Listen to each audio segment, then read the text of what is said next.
अगर आपकी आँखों से धुंधला दिखाई देता है, आँखों से कम दिखाई देता है और आपको ये लगता है कि अब हमारी उम्र हो गई है, हमें चश्मा लगेगा, तो दोस्तों इसे आप भूल जाइए। आज कुछ तरीका या कुछ चीज़ों के बारे में आपसे जानकारी शेयर करेंगे। इन तरीकों को अपना करके, इन चीज़ों को अपना करके आप अपनी रोशनी को बढ़ा सकते हैं। आपकी आँखों की रोशनी बहुत तेज़ हो जाएगी। दोस्तों अगर आपको चश्मा लगा हुआ है, तो दोस्तों अगर आप इन चीज़ों का सेवन करते हैं तो लगे हुए चश्मे का नंबर कम हो जाएगा। लगे हुए चश्मे का नंबर भी कम हो जाएगा और ये चीज़ें एकदम पूर्ण रूप से सेफ़ हैं, नेचुरल हैं। तो दोस्तों वो चीज़ें कौन-सी हैं, कितनी मात्रा में कब सेवन करना है, सारी जानकारी आपसे शेयर करेंगे। जैसे दोस्तों हमारे आपके बीच में कुछ पहले के ऐसे बुजुर्ग होंगे, जिनकी उम्र 80 से 90 साल है और आज भी उन्हें चश्मा नहीं लगता है। दोस्तों हमारे पिताजी 90 प्लस हैं और आज भी उन्हें चश्मा नहीं लगा, वो छोटे-बड़े सब अक्षरों को पढ़ लेते हैं, पहचान लेते हैं, देखते हैं। तो दोस्तों ऐसा क्या होता है, वो लोग क्या खाते हैं? लेकिन हमारे आपके घर में कुछ ऐसे भी बच्चे होंगे, जिनकी उम्र अभी 6-7 साल है और उनके आँखों में चश्मा लग गया है। तो इसके कई रीज़न हैं। आज के समय में जो बच्चों में चश्मा लग रहा, हम आप चश्मे का जल्दी प्रयोग कर लेते हैं, आँखों की रोशनी कम हो रही है। थोड़े से कारण पर प्रकाश डालते हैं, फिर उन चीज़ों के बारे में जानते हैं। दोस्तों सबसे बड़ा कारण है आज का डिजिटल युग। आज हम मोबाइल, लैपटॉप का प्रयोग बहुत ज़्यादा कर रहे हैं और ख़ास करके जब अंधेरे में हम करते हैं, तो दोस्तों इसकी रोशनी जो है वो हमारे आँखों के लिए बड़ी ही खतरनाक है। तो दोस्तों अगर आप अपने आँखों से संबंधित बीमारी से या आँखों की रोशनी आपकी कम ना हो, तो दोस्तों ये डिजिटल जो चीज़ें हैं, इनका उपयोग करना कम कर दीजिए। ख़ास करके रात के समय में आप बिल्कुल मत करिए। अगर आपको ज़रूरत नहीं है, तो बहुत ज़्यादा मोबाइल पे मत लगे रहिए। अब छोटे-छोटे बच्चों का भी यही कारण है। छोटे बच्चे हैं, घर के परिवार काम करने के चक्कर में उन्हें मोबाइल दे देते हैं और वो उसी पे रील चलाते हैं, यूट्यूब देखते हैं, तरह-तरह के गेम खेलते हैं, जो कि दोस्तों बहुत ही हानिकारक है। और पहले ये सारी चीज़ें नहीं थी, जिससे आँखों की रोशनी कम नहीं होती थी। दूसरा, पोषक तत्वों की कमी। दोस्तों पहले जो कुछ भी हम खाते-पीते थे, वो प्योर नेचुरल होती थी। उनमें दोस्तों रासायनिक खादों का या कीटनाशक खाद चीज़ों का प्रयोग नहीं होता था। लेकिन आज जो कुछ भी उत्पादन किया जा रहा है, उनमें रासायनिक खादों की मात्रा ज़्यादा पड़ रही है। कीटनाशक दवाओं का प्रयोग हो रहा है, वो चीज़ें आज सेफ़ नहीं है। तो हमारे शरीर में पोषक तत्वों की अगर कमी होती है, तो भी हमारे आँखों की रोशनी कम होती है। तो आपको ऐसे डाइट मैनेज करना है जिसमें सभी प्रकार के प्रोटीन्स, विटामिन्स, न्यूट्रिएंट्स पाए जाते हों। इस तरह से आप अपने आँखों को बचा सकते हैं। तो ये 2 तरीका हो गया। तीसरा तरीका है दोस्तों, कुछ एक्सरसाइज़ें होती हैं, आँखों की एक्सरसाइज़ होती है, तो आपको आँखों की एक्सरसाइज़ करना है।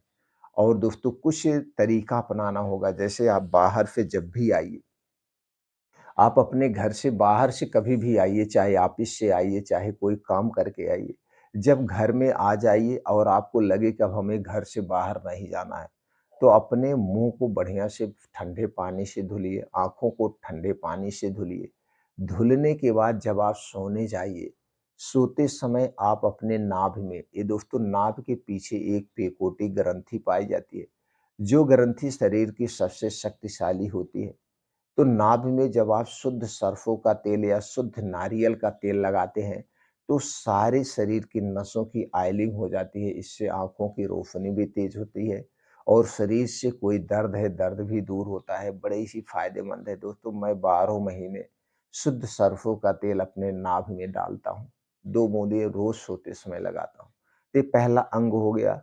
दूसरा अंग है पैर के तालू में। दोस्तों शुद्ध सरसों का तेल या नारियल का तेल अपने पैर के तालू में लगाइए। अगर ठंडी का सीज़न है तो उस तेल को हल्का-सा गुनगुना कर लीजिए। अगर गर्मी का सीज़न है तो ऐसे नॉर्मल तेल लगाइए। और तीसरा अंग है वो है आपका सर। दोस्तों सोते समय हमें रोज़ अपने सर पे, आप जहाँ पे हैं वहाँ पे जो तेल पाया जाता हो, चाहे वो नारियल हो, चाहे वो सर्फ हो, उसी तेल को आप अपने सर पे लगाइए। ये 3 अंगों पे तेल लगाइए, आपको बढ़िया नींद भी आएगी, चिंता डिप्रेशन भी दूर होगा और दोस्तों आँखों की रोशनी बढ़ाने में भी मदद करेगा, आँखों की बीमारियों से भी बचाएगा। ये कुछ सावधानियाँ हमें बरतना चाहिए और अपने डेली रूटीन में दोस्तों पौष्टिक चीज़ें खाना चाहिए। अपने पाचन तंत्र को आप हमेशा स्ट्रांग रखिए। जब आपका पाचन तंत्र गड़बड़ होगा तो जो कुछ भी खाएँगे, पिएँगे, उसके सही पोषक तत्व आपके शरीर में नहीं लग पाते हैं। इसलिए हमें बाहर की कोई भी चीज़ नहीं खाना चाहिए, ख़ास करके तली भुनी चीज़ें। हमें पैकेट वाली चीज़ें नहीं लेना चाहिए क्योंकि पैकेट वाली चीज़ों को बनाने में प्रोसीजर किया जाता है और उसे ज़्यादा दिन तक सुरक्षित रखने के लिए उसमें प्रिजर्वेटिव मिलाया जाता है, यानी जिसे आप कीटनाशक कह सकते हैं। ये हमारे पूरे शरीर के लिए हानिकारक होता है। हमारे शरीर के वात, पित्त, कफ को डिसबैलेंस करता है जिससे हमारे शरीर में बीमारियाँ होती हैं। तो चाहे वो पैकेट बंद हो, चाहे खुली चीज़ हो, आपके घर से बाहर की जितनी भी चीज़ें उन्हें कभी मत खाना। और ख़ास करके दोस्तों आज एक ट्रेंड्स बन चुका है, सब लोग कोल्ड ड्रिंक्स का प्रयोग करते हैं। चाहे वो कोल्ड ड्रिंक्स हो, चाहे सॉफ्ट ड्रिंक हो, चाहे धूम्रपान, अल्कोहल, इससे आप हमेशा दूर रखें।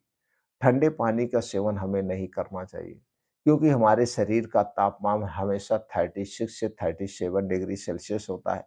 तो दोस्तों हमें रूम टेम्परेचर का पानी, रूम टेम्परेचर का खाना खाना चाहिए। ठंडी चीज़ खाने से हमारे शरीर का कफ दोष बिगड़ता है और जब कफ दोष बिगड़ता है तो शरीर में 5 से 10% बीमारियाँ होती हैं। तो ये कुछ सावधानियाँ आपको बरतना है। सावधानियों बरतने के साथ-साथ दोस्तों ये कुछ चीज़ें हैं जिनका सेवन आप करते हैं तो दोस्तों आपको बहुत ज़्यादा फ़ायदेमंद है। पहली चीज़ है वो है त्रिफला। दोस्तों त्रिफला आयुर्वेद का एक अमृत रसायन है।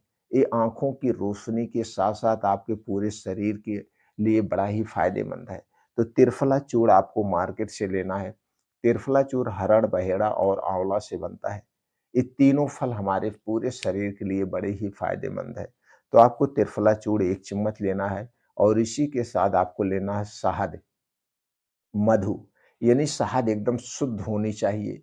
शुद्ध शहद 2 चम्मच, दोनों को मिला करके 1 चम्मच त्रिफला चूर्ण, 2 चम्मच शहद, दोनों को मिला करके दिन में 1 बार कभी भी ऐसे चाट लीजिए। बस इतना ध्यान देना जब आपको अच्छी सी भूख लगी हो तभी इसका सेवन करना।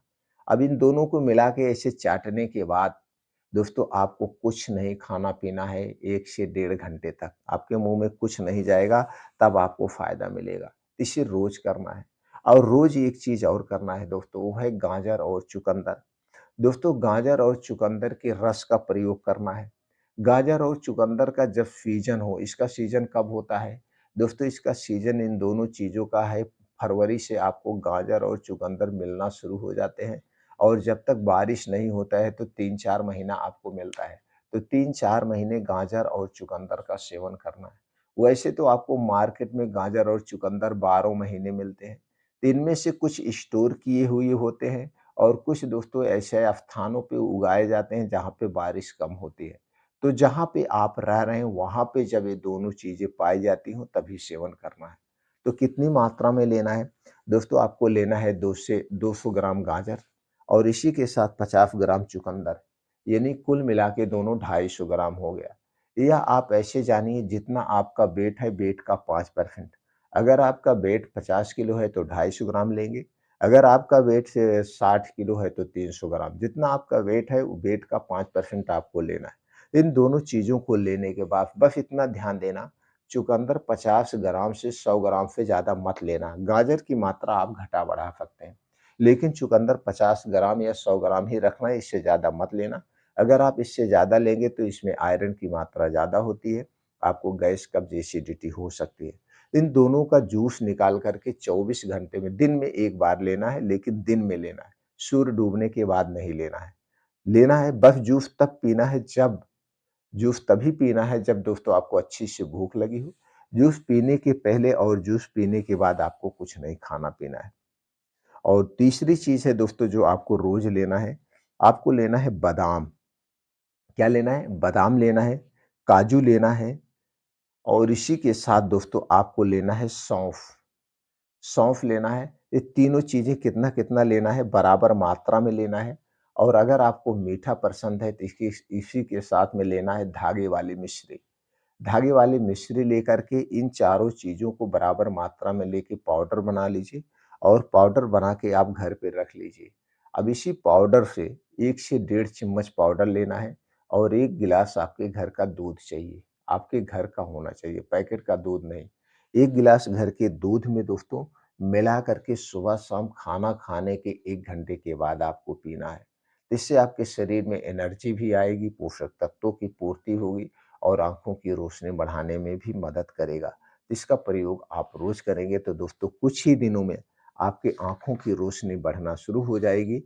इसके साथ-साथ अपने खाने-पीने में कुछ बदलाव करना है। दोस्तों आपकी डाइट जो होगी वो दोस्तों 70% लिविंग वस्तुओं पर आधारित होनी चाहिए।